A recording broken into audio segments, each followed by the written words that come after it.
It was a quiet Tuesday afternoon when Emily Carter's car gave a sudden lurch on a back road just outside of Ashton. Before we continue, please take some time to subscribe to Dailydose, like, and share this video. The tire pressure warning light had been blinking for miles, but she'd assumed she could make it to the next town. She was wrong. With a loud thud, her car wobbled to a stop at the side of the road, one tire completely blown out. Alone and unsure what to do, Emily stepped out and examined the damage. The rear tire on the passenger side was completely shredded. She pulled out her phone to call roadside assistance, but the signal was spotty, typical for this rural stretch. Just as she was about to give up and try flagging someone down, a dusty blue pickup pulled over beside her. Out stepped a man in his early 40s, wearing a worn-out mechanic's shirt with Rick stitched above the chest. "Need help?" he asked, wiping his hands on an oily rag. Emily hesitated. She was cautious by nature, but something about Rick's tired smile and steady voice put her a bit at ease. "Yeah, flat tire. No signal." Rick nodded. "Let me take a look. Might be able to patch it or at least get you to a shop." "Grateful." Emily stepped aside. Rick crouched beside the damaged wheel and ran his hand along the rubber. But something made him pause. The moment he tried to shift the tire, he frowned. "That's strange," he muttered. "What is it?" Emily asked, leaning closer. Without answering, Rick stood up abruptly, his face pale. "Can I borrow your phone?" he asked. "Even without signal, I can log a GPS marker." Emily handed it over. Rick turned and walked a few feet away. Instead of opening a GPS app, he dialed a number, a direct line, not to a tow truck, not to a mechanic, to the police. His voice was calm, too calm. "Yes, I need officers at mile marker 14, Ashton Back Road. It's urgent." Emily heard it. Her stomach sank. "What's going on?" she demanded. Rick returned, lips tight. "You might want to stay in the car." But it was too late for calm. "Tell me," she insisted. Rick finally gave in. "I'm sorry, miss, but that tire? It's not flat because of a nail or a rock. It's rigged. There's something inside it that shouldn't be there, and it's not safe." Emily's face went cold. Moments later, Rick pulled a tool from his truck and carefully began to cut into the outer layer of rubber. Emily stepped back, heart pounding. As he peeled back the thick layers, something glinted inside. Metal? Wires? Number? Wrapped tightly and buried in the cavity was a strange, powdery package, grayish, dense, and carefully molded to fit the hollow of the tire. Rick didn't need to be a cop to know what he was looking at. It was a smuggling method. Someone had used this tire to hide contraband. Serious contraband. Rick turned toward Emily. "This wasn't meant for you." She blinked. "I bought the car 2 weeks ago, used, from a lot near the edge of town." Rick nodded. "I think you were set up to move something, and you didn't even know." Before either of them could say another word, the distant hum of engines cut through the quiet road. 2 black SUVs tore around the bend, kicking up dust and gravel. Rick's eyes widened. "Get down!" He pulled Emily behind his truck just as the SUVs skidded to a stop. 4 men emerged, dressed in black, each with tattoos snaking down their arms and weapons clearly visible at their side. One of them spoke. "Step away from the car." Rick stood slowly, hands raised. "I'm just a mechanic. She had a flat tire." The man sneered. "And you thought you'd take it apart?" Rick didn't answer. Emily stayed hidden, heart pounding like thunder. "We're not here to talk," another man growled. "Where's the tire?" Rick motioned toward it. "Right there." The leader walked over, peeled the flap back, and stared. Then his face twisted into something violent. "You opened it?" Rick stayed silent. "You called someone?" Before Rick could respond, the sound of sirens began echoing through the trees. Too late. The men moved fast. One shouted, "Load it up! We're leaving!" In a coordinated frenzy, they yanked the tire out and shoved it into one of the SUVs. One man raised his weapon at Rick, but hesitated. Time was short. They sped off in a spray of dirt and exhaust, just as the first patrol car crested the hill behind them. Rick collapsed to his knees, breath ragged. Emily ran over. "Are you okay?" He nodded, dazed.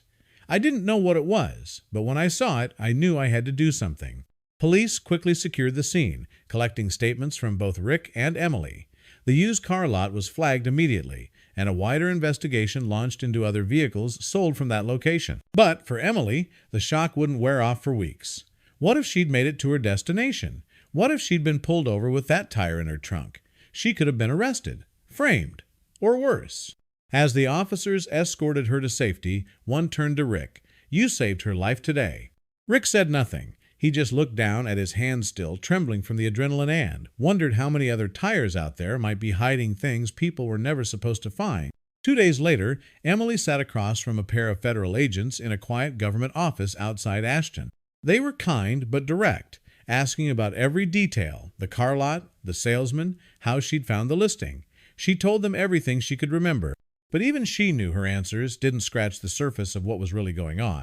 Meanwhile, Rick had become an unexpected key witness. He hadn't just reported the suspicious tire he'd seen the men's faces, he'd spotted a unique tattoo on one of them, a serpent coiled around a broken wheel. That image matched a growing database of a regional trafficking ring law enforcement had been trying to nail for years.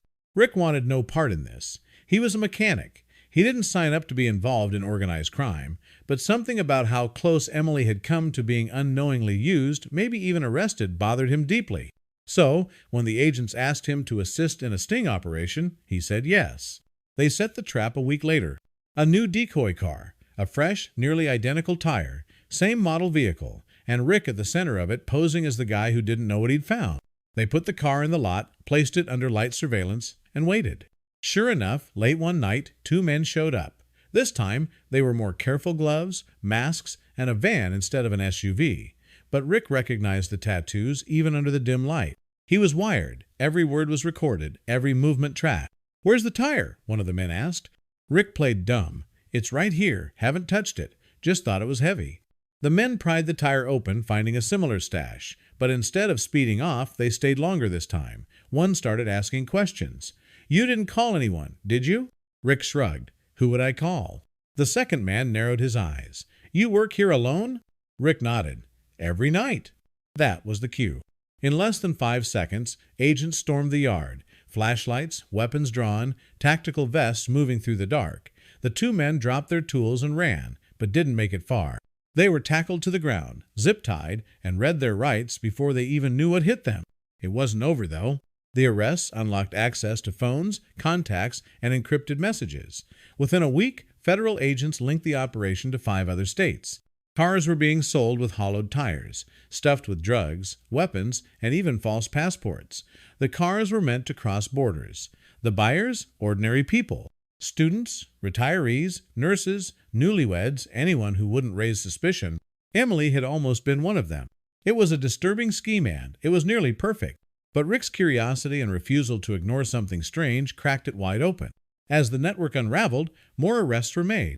The used car dealership Emily had bought her vehicle from was shut down, and its owner charged with multiple federal crimes, including conspiracy to traffic across state lines. In the weeks that followed, Emily and Rick stayed in touch. At first, it was purely practical updates from investigators, occasional meetings to verify facts. But over time, a quiet friendship developed. They'd both been thrown into something unexpected, terrifying, and life-altering. One morning, Emily showed up at Rick's garage, holding a coffee and a smile. "You're kind of famous now, you know," she said, handing him the cup. Rick smirked. "Not the kind of fame I was going for." She looked at him seriously. "You saved me, and probably a lot of other people too." Rick nodded quietly.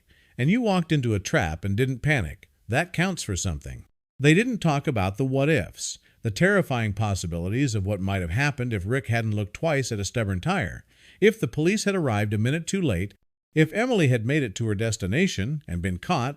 Instead, they focused on what had happened and how they were part of something bigger than themselves. Later that year, Rick was honored by local law enforcement for his courage and assistance. Emily stood in the back of the ceremony, clapping with the rest of the crowd. She didn't need a spotlight. She just wanted to be there. After everything they'd been through, both of them had come out changed but stronger. The smuggling ring was dismantled, dozens of arrests, thousands of lives protected. And it all started with a flat tire, a curious mechanic, and a decision not to look away.